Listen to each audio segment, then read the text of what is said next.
नमो नमः। सम्यक् खलोः 39 प्रसङ्गे सुस्वागतम्। अद्य एकादशी अपि अस्ति। राष्ट्रीय योगा दिवस अपि अस्ति खलु। अतः दक्षिणायनपि अस्ति। दक्षिणायनपि अस्ति। अस्तु, तर्हि आरम्भं कुर्मः। अद्य किं किम् अस्ति कार्यसूच्यां? चित्रस्य वर्णनं कुरु। अग्रे किं भविष्यति? यदि कोऽपि आगच्छति चेत् भवान् अपि पिङ्ग् नोटिफिकेशन् श्रोतुं शक्नोति वा? अथवा भवती अपि? ओ न श्रूयते। ओ परन्तु अहं श्रोतुं शक्नोमि। नमस्ते सतीश महोदय, श्रूयते वा? नमो नमः महोदय। नमो नमः। भवान् प्रायशः प्रथमवारं आगतवान् खलु? अहं बहु समयानन्तरे पुनरागच्छामि, क्षम्यताम्। ओ अस्तु, उदय महोदय अपि आगतवान्। नमो नमः उदय महोदय। कुशली अस्मि, भवन्तः कुशलिनः इति मन्ये। आं कुशलम्। अद्य बेङ्गलूरुनगरे बहु स्थाने विद्युत् नासीत्। प्रायशः श्वः अपि स्थितिः तथैव इति मन्ये। अतएव कारणं किं महोदय? बेस्कॉम कार्यं करोति। मेंटेनेंस कार्यम् इव दृश्यते। मेंटेनेंस संस्कृते किम्? ओके, समीकरणं प्रायः। पुनः महोदय? समीकरणकार्यं। समीकरणम्। अस्तु अस्तु। सतीश महोदय, भवान् कुत्र वसति? अहं मूलतः बेङ्गलूरु निवासी। प्रस्तुतः अहं मैसूरु विद्याभ्यासकारणात् मैसूरुनगरे वसामि। ओ समीचीनं महोदय। ओके, नमस्ते काव्य महोदय। नमो नमः। अस्तु, अग्रे गच्छामः। अद्य कार्यसूच्यां चित्रस्य वर्णनं कुरु अस्ति। अग्रे किं भविष्यति अपि अस्ति। कथा श्री उदय महोदय, अहं पूर्वतया न जानामि विषयं, परन्तु किञ्चित् बहु मम अनुभवः एषः श्रीशैलक्षेत्रे। अस्तु, तम् अनुभवं श्रावयामि। आम्। तदनन्तरं सम्भाषण अभ्यासविषये किञ्चित् प्रश्नाः सन्ति। तत् वयं सर्वे प्रयासं कुर्मः। तदनन्तरं यदि श्रीकान्त् महोदय आगच्छति चेत् प्रहेलिका अपि अस्ति। अस्तु, आरम्भं कुर्मः।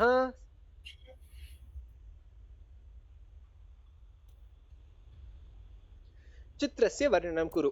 एकं चित्रं चिनोतु।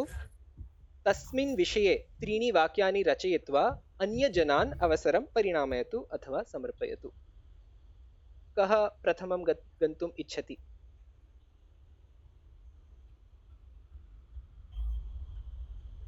अहं तु अद्य मोबैल् मध्ये अस्मि इत्यतः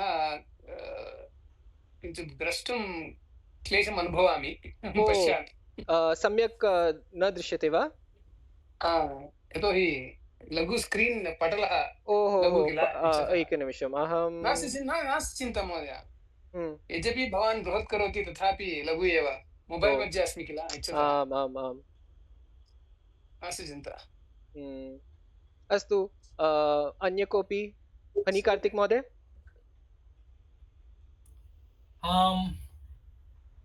I'm thinking actually which one topics बहु abstract अस्ति। आम्। abstract इत्युक्ते संस्कृते शब्दः किम्? abstract मातृभाषया चिन्तयेत् तदा आगच्छति। अमूर्त वा? धन्योऽस्मि महोदय। अस्तु काव्य महोदय भवती प्रयत्नं कर्तुं शक्नोति वा?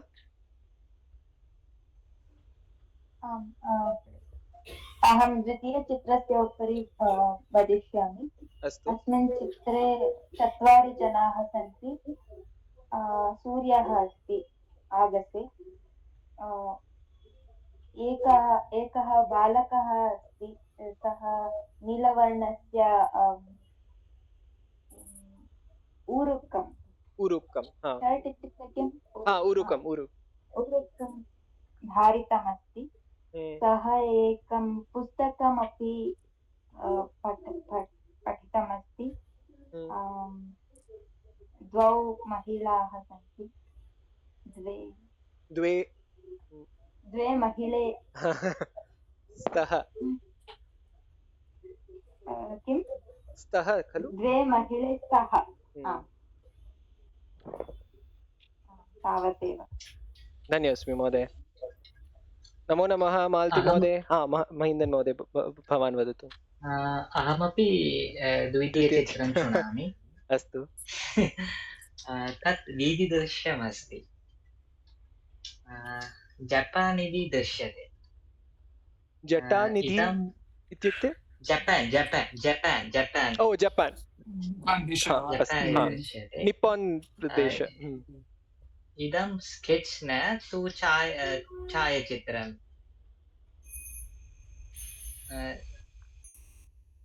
एतत् न छायाचित्रं, स्केच् अस्ति। It's not a photograph, it's a sketch. अस्तु।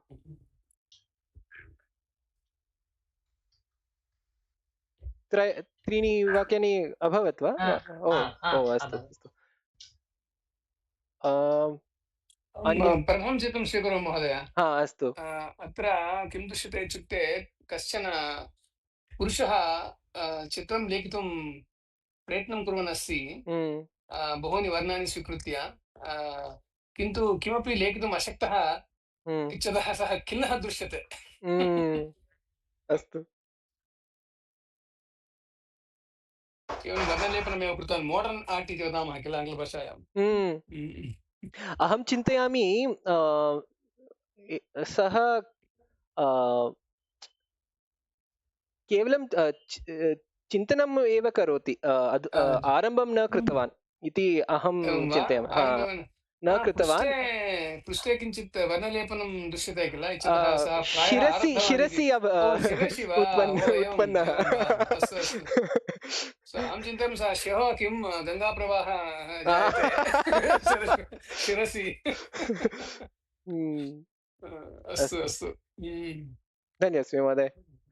मालती महोदय। द्वितीय क्षम्यतां। चित्रं शृणोमि।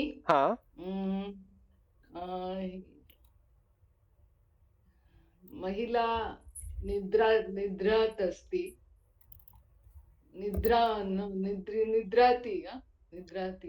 निद्रां करोति। कुत्र? निद्रां करोति। शय्या मध्ये निद्रां करोति। तृतीयचित्रं वा? अहं न सम्यक् श्रुतवान्। अस्तु। प्रकोष्ठे किम् अभवत् अतः अहं चिन्तयामि भूकम्पः अस्ति वा? पुनः मनसि एतत् सर्वं प्रदर्शनं भवति। समीपे पुस्तकम् अस्ति, पुस्तकानि सन्ति। उत्पेटिकायां एकं दीप, not to call that night lamp, रात्रि विद्युत् दीप वा? गोलदीपं। Golddeepam is bulb, no? Yeah. See, that's all I can think. That's very good. अहं प्रयत्नं करोमि। आम् महोदय। तृतीय चित्रं काचित् स्त्री गाढनिद्रायां स्वप्नयते एतत् न तु सूक्ष्मशरीरयात्रा एस्ट्रल ट्रावेल बहूनि पुस्तकानि पठित्वा सा बहुषु विचारेषु लीना एव दृश्यते एतत् व्योमे उड्डयनस्य प्रतीकम् अस्ति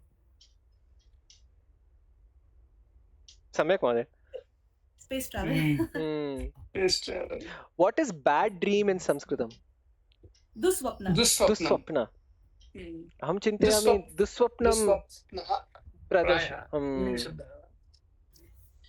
नपुंसकलिङ्गं वा स्वप्न पुल्लिङ्गं वा नपुंसकलिङ्गं वा लिङ्गविषये सदा भ्रमः एव क्लेशः सर्वदा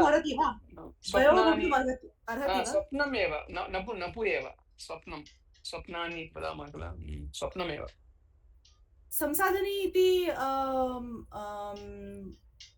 वेब्सैट् जालपुटे सम्यक्तया उत्तरमस्ति एवं वा नपुंसकलिङ्गम् इति दत्तं वा तत्र अत्र पुल्लिङ्ग् नपुंसकलिङ्ग् केवलं न तु स्त्रीलिङ्ग न भवति संसाधनी संसाधनं जानामि कोश मध्ये अपि सम्यक् तत्र संसाधनी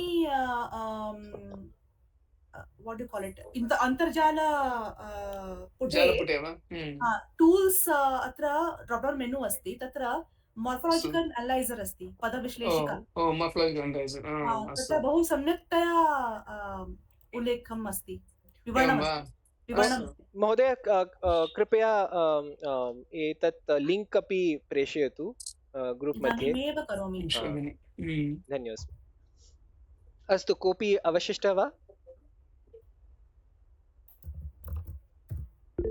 प्रेषितवती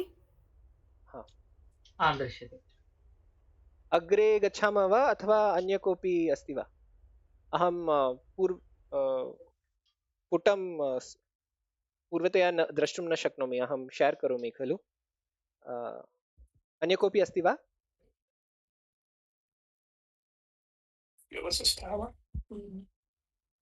नो चेत् अग्रे गच्छामः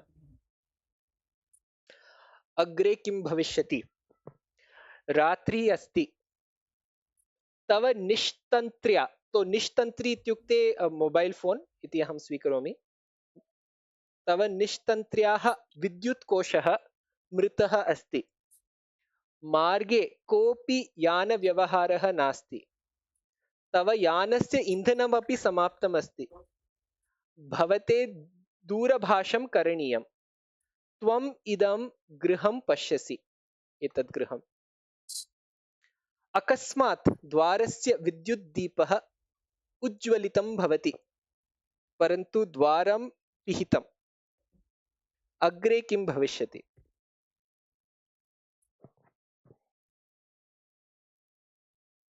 पिहितम् इत्युक्ते क्लोज्ड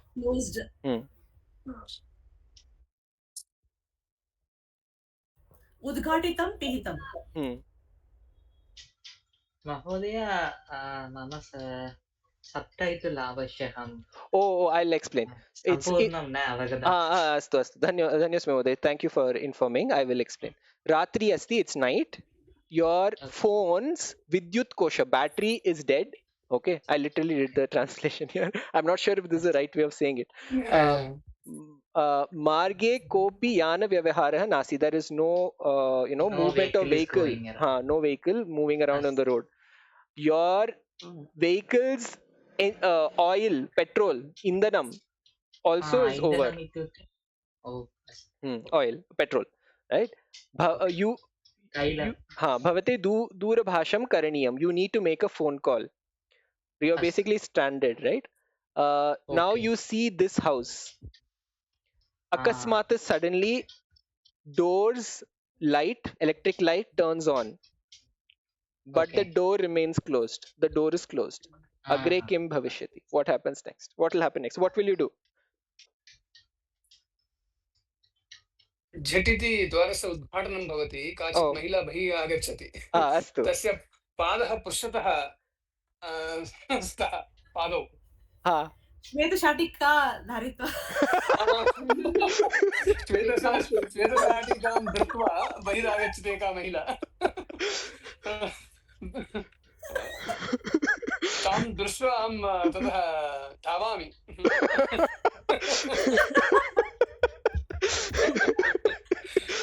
दूरवाणी करणीया इत्येव मम मस्तिष्कतः निर्गच्छति। श्वेतशाटिका वा? श्वेतशाटिका दत्वा बहिरागच्छति।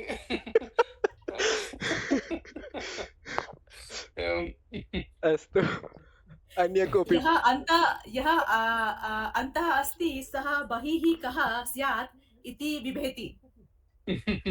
यः दूरभाषं कर्तुम् इच्छति सः अन्तः कः स्यात् इति बिभेति। यस्य भयं न्यूनं सः किमपि करिष्यति। अस्तु, अन्य कोऽपि? अन्य कथा किं भविष्यति इति?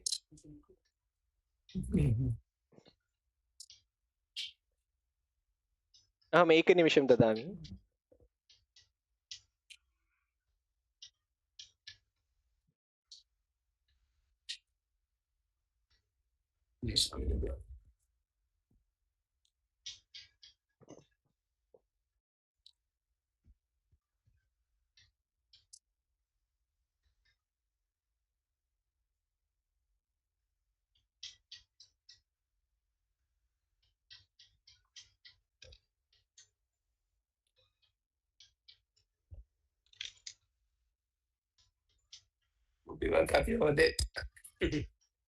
अन्य कथा रचयितुं न शक्नोति वा कोऽपि? अग्रे गच्छामः वा अथवा किञ्चित् अधिकसमयम् आवश्यकं वा? गच्छामः। अस्तु, अग्रे गच्छामः। हा, श्री उदय महोदय। कथा वा? हाँ, यदि भवान् स्क्रीन् शेर् अपि कर्तुम् इच्छति चेत् तदपि शेर् कर्तुं न शक्नोमि महोदय, केवलं पठामि। मम टैब् मध्ये अस्ति। अस्तु अस्तु। 2022 तमे वर्षे प्रायः अहं मम पत्नी च श्रीशैलक्षेत्रयात्रा आवां कृतवन्तौ। तदानीं काचित् घटना घटिता। तां घटनाम् इदानीं श्रावयितुम् इच्छामि। शीर्षिका इति श्रीशैलक्षेत्रे कश्चन अनुभवः इति। अस्तु, अहं पठामि। मया लिखितः अनुभवः। मासे अस्मिन् अस्माभिः श्रीशैलक्षेत्रयात्रा कृता। तत्र कश्चन अनुभवः अत्र मया विव्रियते। शुक्रवासरे ईश्वरदर्शनाय प्राप्तदेवालयौ आदिनम् अटनेन श्रान्तौ आवाम् अहं मत्पत्नी शारदा च। दर्शनगमनात् प्रागेव कुत्रचित् पादरक्षाः स्थापनीयाः इति। निःशुल्कपादरक्षणस्थानं दर्शनमार्गात् दूरे तिष्ठति। कथं वा तावत् दूरं गम्येत इति समालोच्य मया शारदा उक्ता। यदि अत्र कस्मिंश्चित् आपणे नारिकेलं क्रियेत तर्हि आपणिकः तत्र आवयोः पादरक्षाः रक्षितुम् अङ्गीकरोति इति। सा अपि सम्मतिं प्रायच्छत्। तथैव कृतं मया। तत्रस्थं दर्शनमार्गपुरतः एव विद्यमानं नारिकेल आपणं गत्वा नारिकेलद्वयमपि सम्यक् परिशील्य अक्रीणाम्। किन्तु तत्रस्थ आपणिका पादरक्षाः आपणे रक्षितुं न सज्जा। असकृतपि प्रार्थितया तया तिरस्कृतोऽहं निराशतया शारदया सह दूरस्थं पादरक्षस्थानं गत्वा आवयोः पादरक्षाः तत्र त्यक्त्वा पुनरागत्य अनुपङ्क्त्यां प्रविष्टवान् दर्शनाय। किं तर्हि नारिकेलद्वयस्य क्रयणं? धनं तु व्ययीभूतं, निरर्धकं जातं च। यदर्थं नारिकेलद्वयं क्रीतं तदपेक्षितं तु न प्राप्तम् इति मया उक्ता मौनम् आश्रितवती शारदा। पश्चात् किञ्चित् दूरम् अनुपङ्क्त्याम् अग्रे गत्वा नारिकेलमेकं स्यूतात् स्वीकृत्य तत्र उपविष्टवतः ब्राह्मणस्य हस्ते तत् विस्फोटितं निक्षिप्य स्थितः आसम्। तेन ब्राह्मणेन विस्फोटितम् अन्तःशीर्णं नारिकेलं दर्शितम्। साश्चर्यं तत् अन्तःशीर्णं नारिकेलं दृष्टवता मया स्यूतस्थम् अन्यं नारिकेलं तस्मै ब्राह्मणाय प्रदत्तम्। ज्ञातमस्माभिः विस्फोटनात् तदपि अन्तः शीर्णमिति अन्तः कथमेवम् अमङ्गलं नारिकेलद्वयमपि अनुपयोगकरं जातमिति च मया खेदः अन्वभूयत मां पश्यता ब्राह्मणेन कारुण्येन अन्यम् अर्धनारिकेलं प्रसादरूपेण मह्यं प्रदत्तं भगवतः दर्शनं कृत्वा बहिरागतवन्तौ आवां किन्तु किमेवं सञ्जातमिति बहुधा चिन्तयति मयि बहूनि चिन्तनानि उद्भूतानि किमर्थं मया क्रीतं नारिकेलद्वयं भक्त्या भगवदर्पणाय उत पादरक्षाणां स्थापनसौकर्यार्थं निश्चयेन सौकर्यार्थमेव अथवा नारिकेलस्य क्रयणयोजना न आसीदेव यदि एवं तर्हि भगवता भक्तिविवर्जितं नारिकेलं कथं वा स्वीक्रियेत अतः एव भगवता तिरस्कृतं को आश्चर्यः तत्र कियान् मूर्खोऽहम् अन्यथा चिन्तितं दैवम् अन्यत्र चिन्तयेत् अवश्यमेव भोक्तव्यं ननु कृतं कर्म शुभाशुभम् एवं यदा मम नेत्रयोः उद्घाटनं जातम् उत्तरक्षणे क्षमायाचनं कृतं मया करचरणकृतं वा कायजं कृतं कर्मजं वा श्रवणनयनजं वा मानसं वा अपराधं विहितमविहितं वा सर्वमेतत् क्षमस्व जय जय करुणाब्धे श्रीमहादेव शम्भो धन्यवादः महोदय धन्योऽस्मि महोदय अवगतं किल किञ्चित् वेगं वेगेन गतवान् वा ओ अस्तु अस्तु परन्तु बहु बहु सम्यक् अस्ति महोदय भवान् स्क्रिप्ट् अपि प्रेषयितुं शक्नोति वा आमां प्रेषयिष्यामि धन्योऽस्मि निश्चयेन अस्तु अग्रे गच्छामः Before talking to men breaking the coconut. Breaking the coconut आं महोदय अन्तःशीर्णम् इत्युक्ते इट्स् राटन् शिवं भगिनी वदतु उदय महोदय अस्माकं क्लास् टॉपर तावन् नास्ति महोदय नोट्स् रिसोर्स् नोट्स् रिसोर्स् वा नो मत्तः अन्ये जनाः अपि बहु सम्यक् कृतवन्तः नोट्स् अस्माकं गोपिका भगिनी गोपिका भगिनी श्यामला भगिनी बहवः तादृशाः जनाः आसन् सर्वेषाम् उत्तीर्णाः सर्वे उत्तीर्णाः वा अहं चिन्तयामि फलितांशः न आगताः किल एतावत् पर्यन्तम् आगतं वा अहं न दृष्टवान् MIT वेब्सैट् मध्ये अस्ति ओहो एवं वा अहं न दृष्टवान् अद्य एव अहं दृष्टवती ओ एवं वा everybody is topper now everybody is a topper wholehearted marks parting gift उत्तमम् अस्तु सर्वे उपरि स्थितवन्तः parting gifts इति मन्ये निश्चयेन पार्टी टैम् तर्हि अस्तु अग्रे गच्छामः सम्भाषण अभ्यासः अत्र एकमेकं कृत्वा प्रश्नः पृष्ट्वा उत्तरम् अन्य कोऽपि दानीयम् यदि भूगोलः वास्तविकतया समतलः एव इति वैज्ञानिकैः प्रकीर्तितः तर्हि भवती अङ्गीकरोति किं काव्या महोदय Varun Maharaj, can you explain what it means? Like, okay, if the I'll try. I will try. अस्तु महोदय Okay. If someone told you that the earth is not round but it's flat and actually it is both proven scientifically and naturally, then will you accept it or will you recognize it or not? Correct? Yes, correct mहोदय and here वैज्ञानिकैः एव प्रकीर्तितः so it's by the scientists scientists so imagine you wake up and scientists are saying it is actually flat all along so see the word prakirtitah means revealed proclaimed stated like that angikaroti usually means registered but accepted also is the word in the context. Okay, so Malti Mode, you understood. So do you want to try? I'll address it to you. This prashna, and then we can ask each person.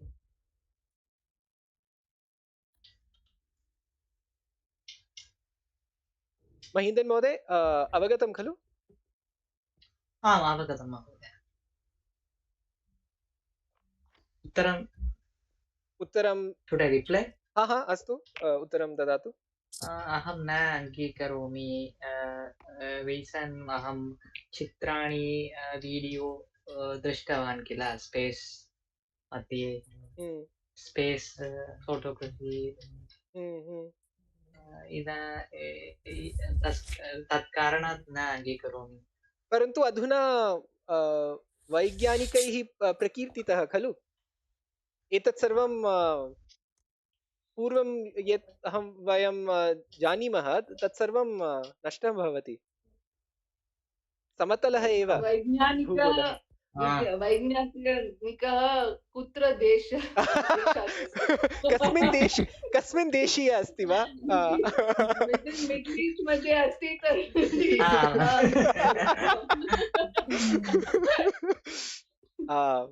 अत्र पूर्वपक्षः आवश्यकं। देशे अपि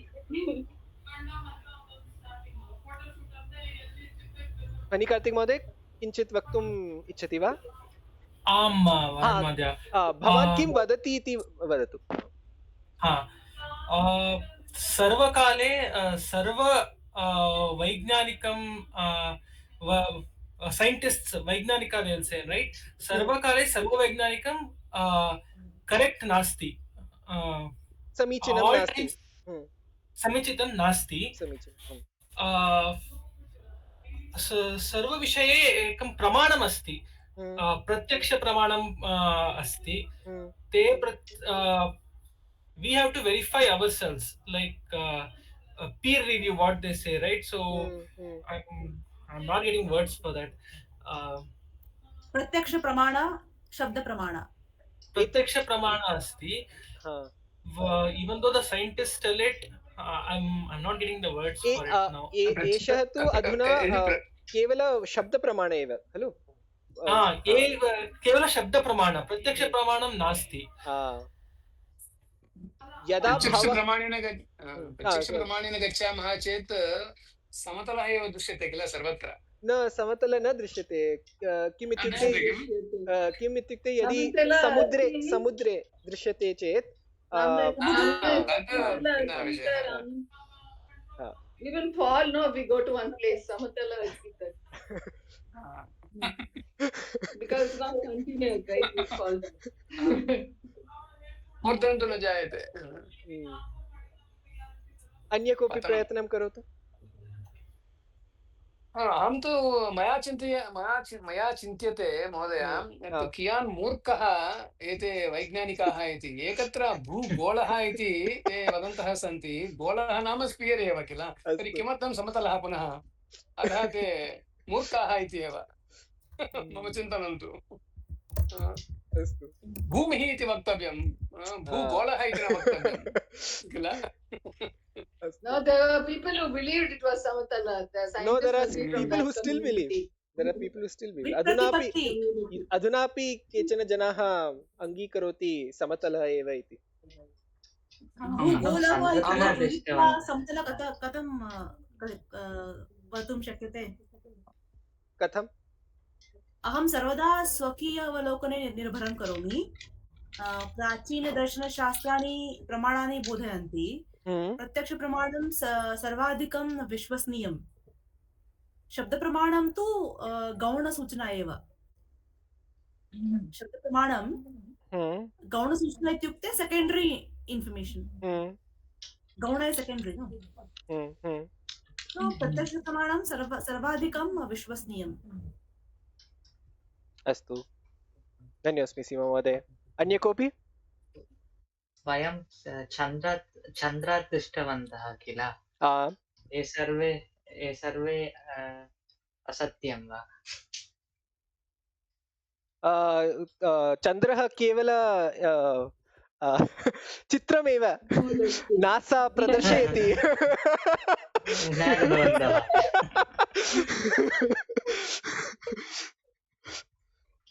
For proving the samtala, we need people from the other community.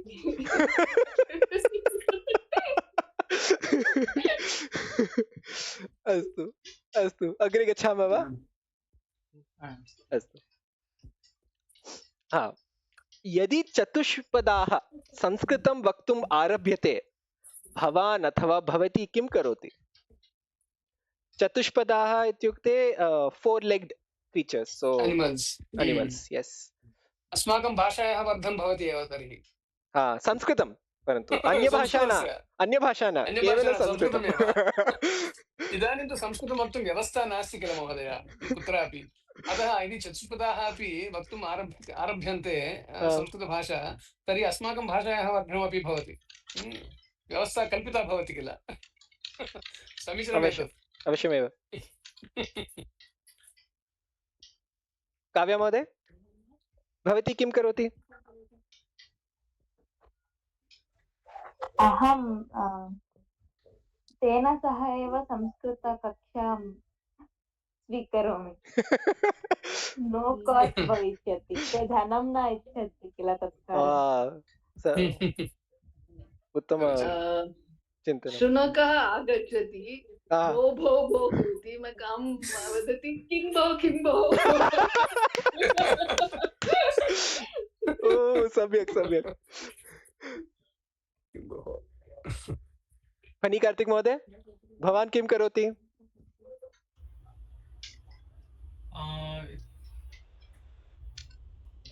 I'm at a loss for words today. बहु समीचीनम् अस्ति। You speak in English, we'll all fill in the words. अनुवादं वयं कुर्मः महोदय। बहु समीचीनम् अस्ति। भाषाभिवृद्धि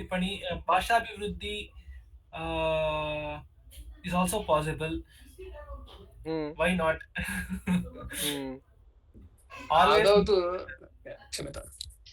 Always more the better. अस्तु। प्राक्टिकली यदि ते संस्कृतेन भाषणम् आरभन्ते तर्हि वयं सर्वे अपि मूर्छिताः भवामः। आम्। महीन्दन् महोदय? अहं वदामि। अस्तु। कोऽपि अन्यः अस्ति वा? महीन्दन् महोदय अवशिष्ट। अहं वदामि। तत् उत्तमम्। अहम् अपि एव करोमि। अहं तेन सह पठामि। अस्तु। No one is taking direction of animal rescue, nothing like that, huh? Okay. अस्तु सीमा महोदय। यदि चतुष्पदाः संस्कृतं वक्तुम् आरभन्ते, so I think आरभ्यते is a mistake. आरभन्ते. So when would it be आरभ्यते? आरभ्यते कर्मणि प्रयोगः किल, अतः चतुष्पदैः तदा वक्तव्यं भवति। Yes. पुनः वदतु उदय महोदय। चतुष्पदैः संस्कृतं वक्तुम् आरभ्यते, चतुष्पदाः संस्कृतं वक्तुम् आरभन्ते। प्लूरल् वा? No, that past tense, sorry, passive इति कर्मणि प्रयोगः, कर्मणि। अत्र कर्तरि प्रयोगः चतुष्पदाः इति दत्तं किल, करेक्ट्, चतुष्पदैः आरभन्ते। धन्योऽस्मि महोदय। अत्र अहं किञ्चित् वदामि। एकनाथ महाराजः महाराष्ट्रस्य महान् आध्यात्मिकगुरुः आसीत्। सः वस्तुतः ऋषभस्य पाषाणप्रतिमां वैदिकमन्त्रान् उच्चारयति स्म। इट् एक्चुअली हैपेंड। सः एवं कृतवान् यत् ब्राह्मणानां संस्कृतज्ञानाय अहङ्कारं दर्पः न भवेत् इति। सः जातिवादस्य विरुद्धं युद्धं करोति स्म। As in he tried to prove that even don't be so arrogant about your Sanskrit knowledge. He had powers. So he made even a stone statue speak Vedic mantras. And the Brahmanas were shocked. So it actually happened. Eknath Maharaj, Eknath Maharaj, I read somewhere. Most likely him only. अस्तु अस्तु। श्रवणसंस्कारः क्षन्तव्यः, मया गन्तव्यम् इदानीं, अस्तु बहिरस्मि। धन्योऽस्मि महोदय। अस्तु, धन्यवादः। श्रवणसंस्कारः पुनर्मिलामः। शुभरात्रि। सीमा महोदय।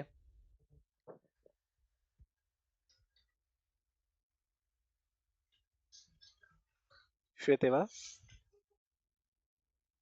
श्रूयते। अद्य अन्तर्जालम् इति विषये संस्कृते निबन्धः। वयं सर्वे यन्त्रयुगे जीवामः। अनेन साकं वयं सर्वे अन्तर्जालयुगे अपि जीवामः। अस्य कारणं यत् यानि अपि कार्याणि अन्तर्जालेन कर्तुं शक्यन्ते तानि सर्वाणि तथैव सम्पादितानि। आङ्ग्लभाषायां यत् इण्टर्नेट् इति अस्ति तदेव संस्कृते अन्तर्जालम् इति। सरलभाषायाम् अन्तर्जालम् इति विश्वस्य सर्वसङ्गणकानां सम्पर्कः।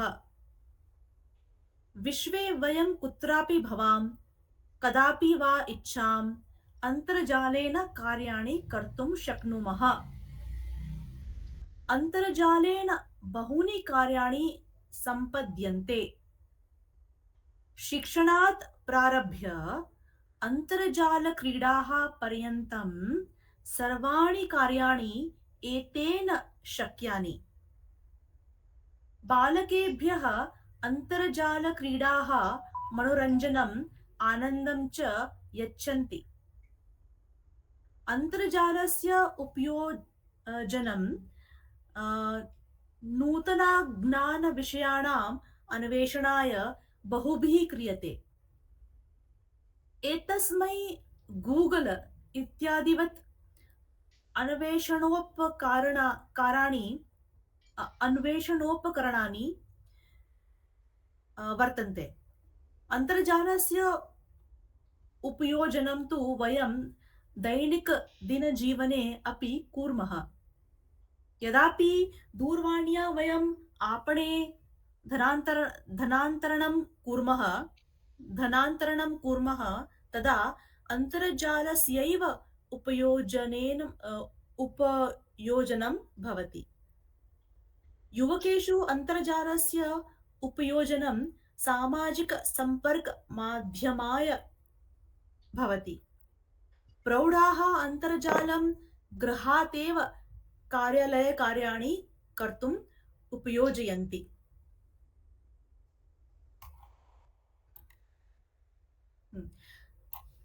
साम्प्रतकाले अन्तर्जालं विना जीवनस्य प्रगतिः न सम्भवति। परन्तु अन्तर्जालस्य अपयोजनेन हानयः भवन्ति। यदि वयं केवलं दूरवाणीं रक्ष्यामः तर्हि व्यायामो न भूत्वा रोगाः प्रभविष्यन्ति। सामाजिकसम्पर्कमाध्यमेन च जनाः साक्षात् न मिलन्ति। एतेन सर्वे जनाः दूरे एव तिष्ठन्ति। प्रमुखं तु दूरवाणीम् अतिदृष्ट्वा नेत्ररोगाः जायन्ते। अतः अन्तर्जालस्य उपयोजनमपि नियन्त्रिते प्रमाणे करणीयम्। अन्तर्जालं तु मात्रम् एकं साधनम् अस्ति। तर्हि तस्य उपयोजनं कथं करणीयम् इति अस्माकमेव दायित्वम्। अतः सर्वे अपि निश्चयं कुर्याम् यत् विवेकबुद्धिं सुरक्षैव अन्तर्जालम् उपयोजयिष्यामः। धन्यवादः। धन्योऽस्मि महोदय। अद्य अधुनापि समयः अस्ति। अतः यदि भवन्तः इच्छन्ति चेत् पुनः नाटकं पठितुं शक्नुमः। अहं प्रदर्शयामि वा अथवा अत्र एव स्थापयामः वा?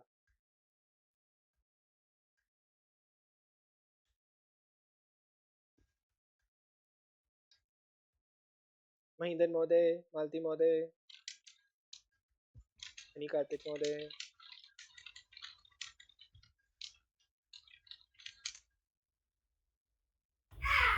I'm okay to continue. Let's continue. अस्तु, तर्हि अहं प्रेषयामि।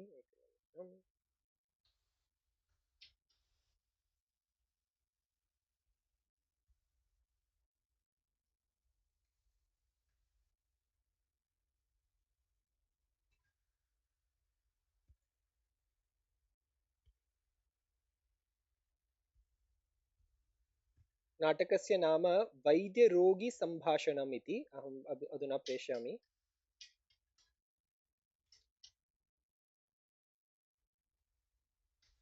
दृश्यते वा? न दृश्यते। इदानीं दृश्यते। अस्तु।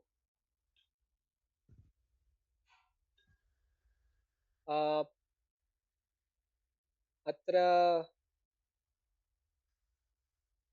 द्वे पात्रे एव वैद्यः रोगी।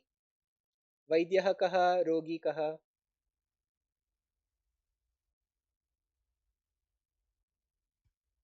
कार्तिक महोदय, वैद्यः? आं महोदय, वैद्यः चूस् करोमि।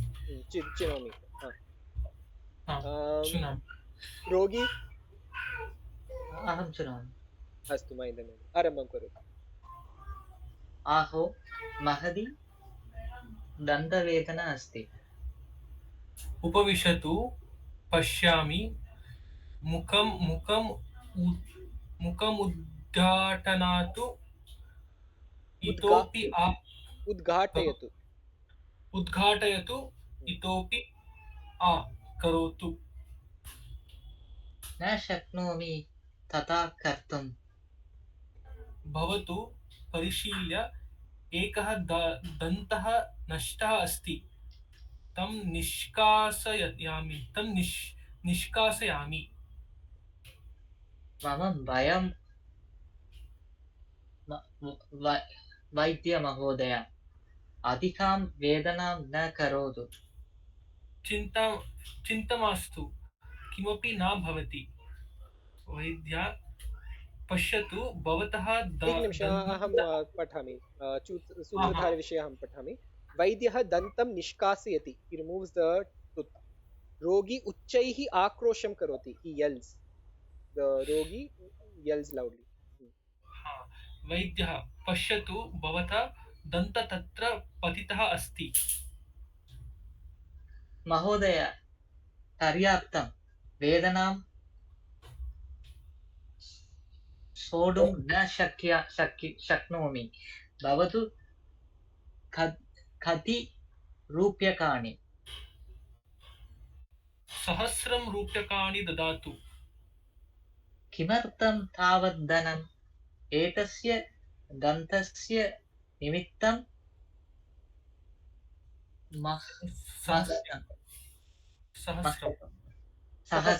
सहस्रं रूप्यकाणि वा? नैव महाशय, भवान् दन्तनिष्कासन समये बहु आक्रोशं कृतवान्।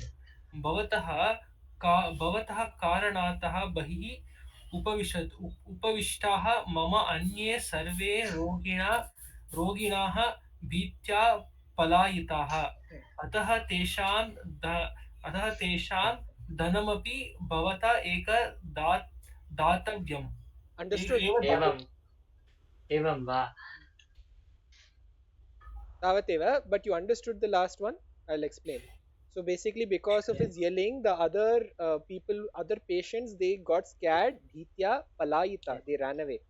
Atah tesham dhanam, their money also bhavata eva datam, your has to be taken from you. Okay. द्वितीय नाटकं करव्यजनम्। अत्र पात्राणि कानि? विक्रेता, महाराजः, सेवकः अपि अस्ति।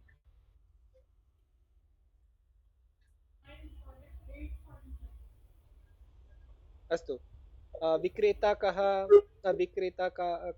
महाराजः, सेवकस्य पात्रं? विक्रेता चिनोमि। अस्तु महाराजः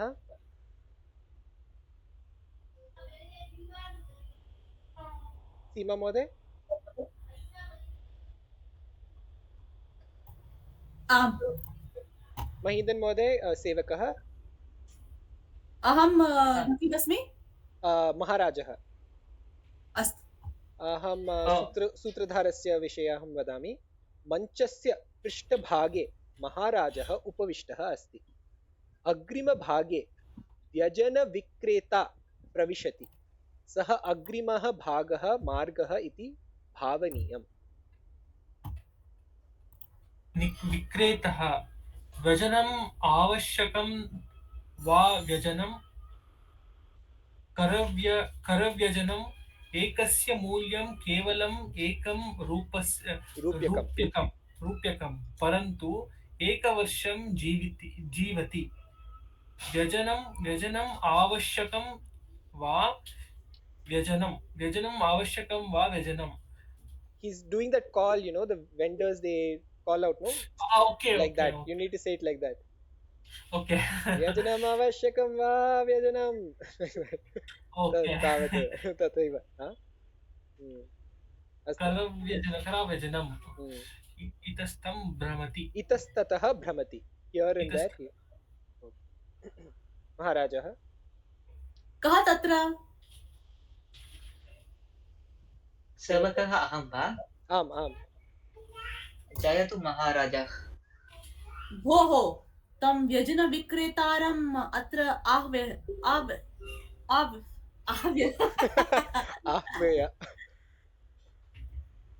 तथा ज्ञापयति देवः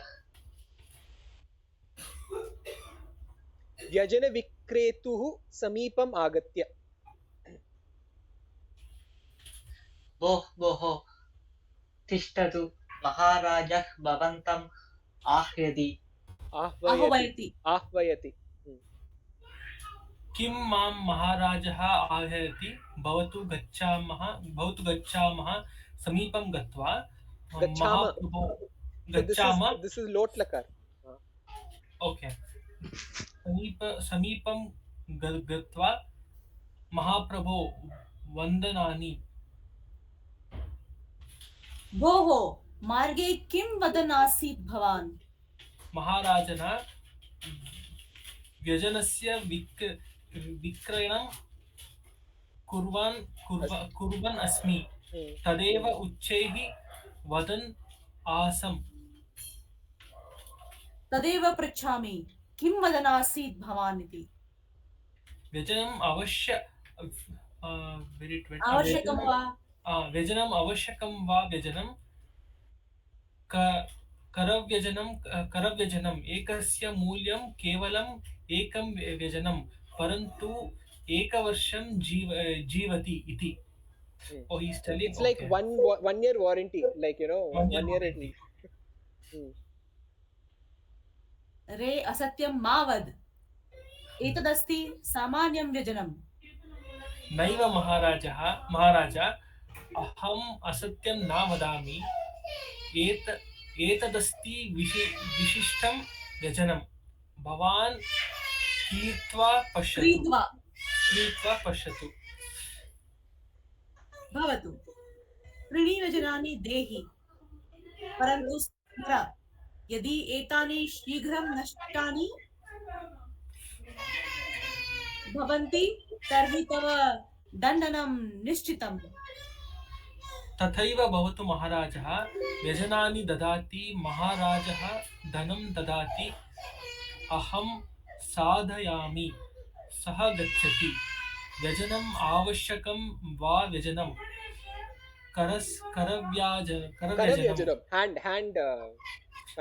करव्यजनम् एकस्य मूल्यं केवलम् एकं रूपकं परन्तु एकवर्षं जीवति ओके इज रिपीटिंग यस महाराजः एकं व्यजनं गृहीत्वा बीजयति तद् भग्नं भवति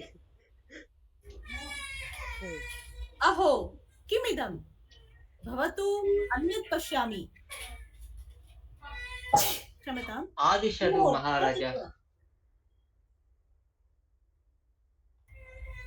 महाराज तं दुष्टं व्यजनविक्रेतारम् आनय। यथा दिशति महाराजः गच्छति व्यजन विक्रेत्रा सह आगच्छति। विक्रेता जयतु महाराजः। किम् उक्तवान् रे दुष्ट? व्यजनम् एकवर्षं जीवति इति असत्यं वदन् वञ्च्यसि वा? नैव महाराज अहं कदापि असत्यं न वदामि। कदापि असत्यं न वदामि। चिन्तयामि भवता अस्य उपयोगः सम्यक् न कृतः इति। भवान् अस्य उपयोगं कथं कृतवान् कृपया दर्शयतु। पश्य, एवं कृतः।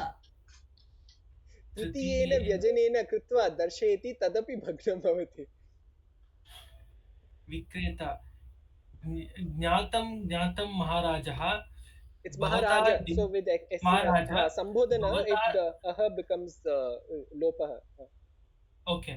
Maharaja, भवता दोषः कृतः। अस्य उपयोगः तथा न करणीयः। एवं चेत् पुनः कथं करणीयः? अहमेव कृत्वा दर्शयामि। पश्यतु, प्रथमं व्यजनम् एवं मुखस्य पुरतः। In front of the face. Okay. Continue. सम्यक् ग्रहीतव्यम्। अनन्तरं मुखम् एवं करणीयम्। एवं करणीयम्। ओके। मुखम् इतस्ततः सञ्चाल्य दर्शयति। तदा तु